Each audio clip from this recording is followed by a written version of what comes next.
There are powers on Earth too hidden to be seen, and conspiracies too vast to comprehend. For years, the world has seen fact distorted, reality manipulated, and the truth concealed. Join the Pierre Sabak podcast to uncover the real meanings behind ancient aliens and their symbolism.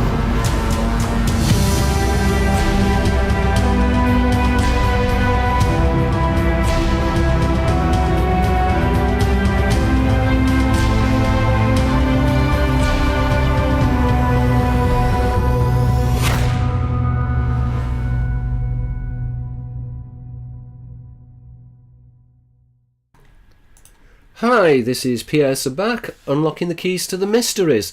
Now, today we're going to be looking at the Archons. The Archon seems to be very fashionable recently because there's been a lot of information about the Archons. Some of this information has been presented by the author John Lam Lash. Now, I really want to go into the Archons, but I want to look at the Archons in a slightly different way.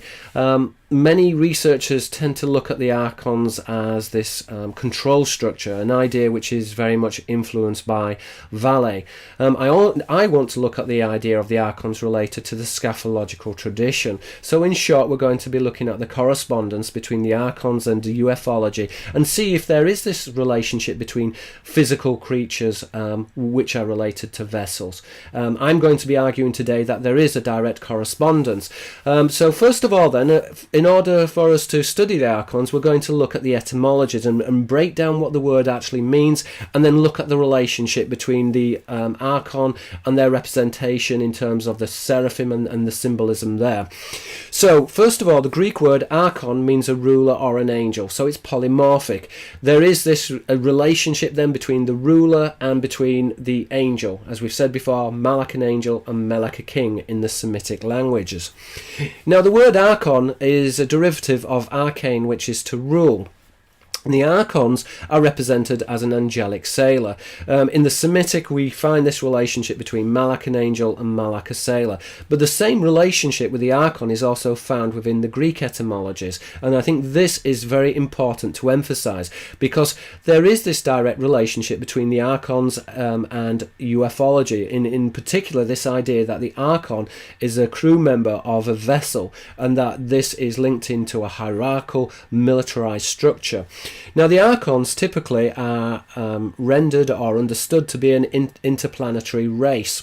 So they also fly around in arcs. Now, it's important to emphasize that the word Archon and arcs are direct cognates, so they are correspondent. This is important, but the arc is also deemed to be round or circular, because the wording arc denotes a curve or something which is curved or round. So these are circular arcs, which suggest that the Archon is directly related to the Ophanim wheels. Now, within Christian angelology, the Archon is approximate etymologically to an archangel. So we're seeing then there is this correspondence within classical representation of the Archon, but also how the Archon is then manifested as an archangel. An archangel in this respect would be an angel which is a chief angel, one who rules over other angels. Again, this is a militarized grading. So the Greek word archangelos is a chief angel. He's a ruler angel. He commands or presides over the angelic host. Now, we can see when we begin to look into philology and we begin to deconstruct the wording of Archon, there are some interesting roots which are found particularly within the Semitic languages. And I think that this is really important to understand, that within the Greek and the Arabic there are many word plays. And so there is this close analogy, certainly within the mystery traditions, between the Arabic and the Greek. Now, these type of word plays I refer to as Diptych-Paronomasia. This is where one word play is related, as for example, the Greek word, Greek etymologies would be related to Arabic etymologies. So if we look at the Archon, we can see that there is this relationship. So the word in Archon is related to the Babylonian word Archon, which is a flaming seraph. Okay, and that would be coming from the stem ak, which is light. Now, we can see then that the wording ak, which is light, is also related to the Arabic word ak, which is a brother. In this respect, this would be a brother of light, and Akzari would be a brother of light in the Arabic, which go back to the Illuminati. The Illuminati is another insignia for the seraphic knowledge, or aspects of the Illuminati, because the Illuminati itself is split into three sections. This is known as the tripartite. The three sections of the Illuminati are the Seraphim knowledge, the human knowledge, and then we have this grafted lineage, which comes together under the tripartite. Now, if you like, the tension between human knowledge and the seraphic knowledge, this is known within academia as the dialectic. And the dialectic is the division or the split within the priesthood. And this split is also compartmentalized as knowledge between human and non-human angels. So the Archon, therefore, to digress, the Archon can be understood to be related to the seraphic tradition, because there is this direct correspondence with Archon, which is a flaming seraph. So, now, typically the word Archon, as we said before, is an angel or a ruler within the Greek.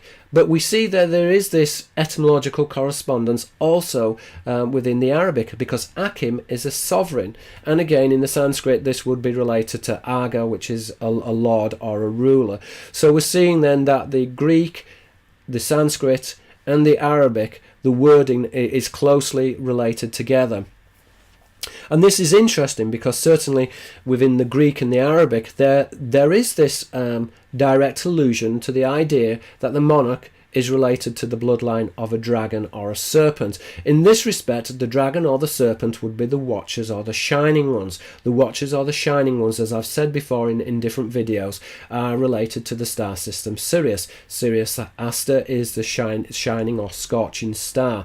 The word Seraphim, seraph of fire. As we said before, Archon is a flaming seraph, is related to Archon, which is an angel.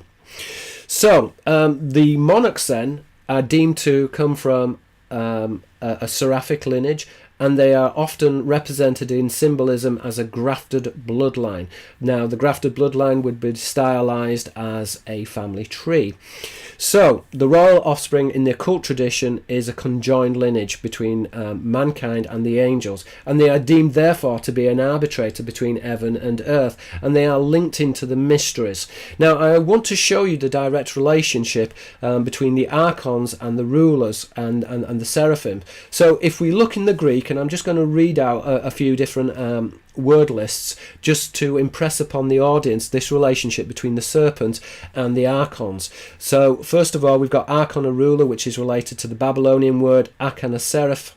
We find the similarity within the Arabic also. Akim, a king, would be related to Akan, a seraph.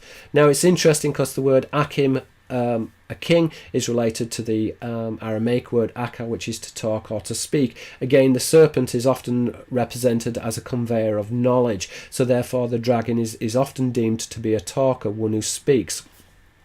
Similarities are also found within the Greek as well. We find the relationship between Basilius, king, and Basilikos, a serpent. Again, if we went into the Persian, we would find a relationship between Mal, a ruler, and Mar, a serpent, the switch between the L and the R. And again, if we come back into the Arabic language, there is this etymological correspondence between Sarif, a noble, and Seraph, a serpent. And that's no different from the Greek word Archon, Archon, a ruler, and Akan, a seraph, or Basilius, a king, and Basilikos, a serpent. Or, as we said before, in the Hebrew and in the Semitic languages, Malak, an angel, and Melech, a king. In English, kingship, which would refer to the angelic sailors, Malak, a sailor. So, just to comment on some of those etymologies, we can see then that the Archons, they're associated with the inception of a royal progeny. So they are often represented in symbolism as this conjoined or bound or tied or grafted lineage. Sometimes they're deemed as being stitched or woven. Now this is important because the lineage of the king is also related in conjunction to the formation of political structures. and these foreign agencies or structures, therefore, they govern and rule over mankind, and they have been given the jurisdiction to rule over mankind through the principalities. Now, the word principalities, again, in the Greek would be the Archons, which is an angel or is a ruler, and so there is this tie-in between the ruler and the angel. As we've seen in Christian and apocryphal literature, the Archons, their hegemony is predominantly implemented through the authorities. Now, the authorities is allied to the earthly municipals. In other words, the ship of state is anchored or tied to heaven and is a mirror image of the vessel of heaven. In this respect, these vessels are correspondent with angelic beings and their rule over earth. Sometimes these are represented as opening wheels. In symbolism, they tend to appear more as the throne chariot. So we have a throne with a wheel. The wheel is symbolic of the spinning opening wheels, and typically it will combine what I refer to as the dialectic, which is the cherubic tradition or the cherubic tradition, which is the human angelic tradition, which is represented by an angel carrying a sword. Cherub in Hebrew is a sword, represents cherub, an angel, and then the spinning wheel will be combined with the serpent, which in this respect is the seraphic host. So we're seeing then that the angels, that they tend to appear both human and non-human, and they appear together. Now, the Archons then, they originate from heaven. They are a divine executive. They're composed of a number of we could describe salient characteristics, and these characteristics, they draw comparison to the scatological tradition. Now, as I've said before, the scatological tradition is the study of angelic vessels. In this respect, we would draw this analogy then between the Archon and the ark, which is a circular ark, because as I've maintained before, this is a round curvature. But the Latin word ark, denoting a vessel, because this is the arcane tradition, but it denotes a vessel, is going back to the Greek word olkas, which is a large carrier vessel. So there is then this relationship with the scatological tradition. The scatological tradition is really another word for the cytological tradition, which is the arcane tradition, or the study of angelic vessels. Now, we can see therefore that the arcane tradition, or that which is hidden, is another word for the classified tradition. The classified tradition is the classical tradition. Classis, meaning a naval fleet, in this respect is a naval tradition. Now, with the switch with the B and the V, the naval tradition is really referring to the nobles. Nobilis is to know. It also means the highborn. This is because they are born from the Elohim, the high ones. Who are the high ones? Well, the high ones are the Erin, which are the watchers. The watchers are represented as vipers or serpents. They're also shown as being shining, the shining ones, which would refer to the Seraphim, Serapha, which is fire, which is a denomination of, in the Greek, Sirius Aster, which is the shining star, Sirius, the scorching star, the burning star, Sirius. So the burning ones are the seraphim, the shining ones. These are, when we take the word seraphim and we render it into the Arabic, in the old commentaries the word tended to get translated as a jinn, and this is because the jinn are born from fire. Now the fire, in this respect, is an astrological signifier of Sirius. Now, therefore, the arcane tradition, or the archontic tradition, which is hidden and which refers to angelic vessels, is working on this classified discourse. It is formulated upon the alien dialectic, the relationship between the seraphim and the cherubim, and this hidden or secret tradition which is arcane. Now, this tradition, it discloses the nature of the rulers. And I think it's useful for us, therefore, to actually look at the Archons and quickly just summarise what some of these characteristics are in terms of who and what the rulers are. Now, so I'm just going to go over some of these because these are important ideas. We can say, first of all, to summarise, that the Archons, that they are an angel. They are a category of angels. They are living beings. They are sourced from the celestial realm, and they are an interplanetary race. So that's number one. That is very important to emphasise. They are also linked into the royal lineage, the monarchical lineage. As we said before, the Archons, they specify earthly rulers. They are an arbitrator between heaven and earth. Now, I describe this arbitration in my book Holographic Culture as a parallel society. And the parallel society is alluded to by Plutarch in his writings. And this is important to understand, that the idea of the parallel society and this jurisdiction between angels and men is a very old, a very ancient idea, and is encoded into the ship of state. Now we can also say therefore that the Archons can be understood literally as angelic sailors. So they are equated in many respects with the fallen host, and there is this relationship between the Nephilim, which are a non-sanctified lineage, and then the monarchical rulers, which are sanctified to rule over mankind, and they've been sanctified to rule over they've been sanctioned to rule over mankind. So they have been, if you like, given permission to interface between the world of man and between the world of angels. Now, I don't want to confuse the audience here. When I use the word angel, I'm using it in the Aramaic sense of the word. So, for example, zar, an angel, which is the stem for an angel, also means a visitor, a stranger, one who is alien. Okay, so this is a polymorphic word. The angels were seen as being alien. In respect, they were also related to ships or boats, because the Hebrew word, we see there's a correspondence between zar, which is an alien, and sira, which is a boat. We would find the same also within the Latin, alienus, which is an alien, and also arnus, which is a boat. So, in many respects then, the Archons can be deemed to be extraterrestrial. They are an interplanetary race. The Archons reside in the sky on large ships or arcs. As we said, there was a relationship between Archon and arc. These are round or circular vessels, and arc is a curve, and they are therefore reminiscent in the Semitic and the Apocrypha traditions of the Ophanim wheels, which were spinning wheels, which were often represented as shining or bright.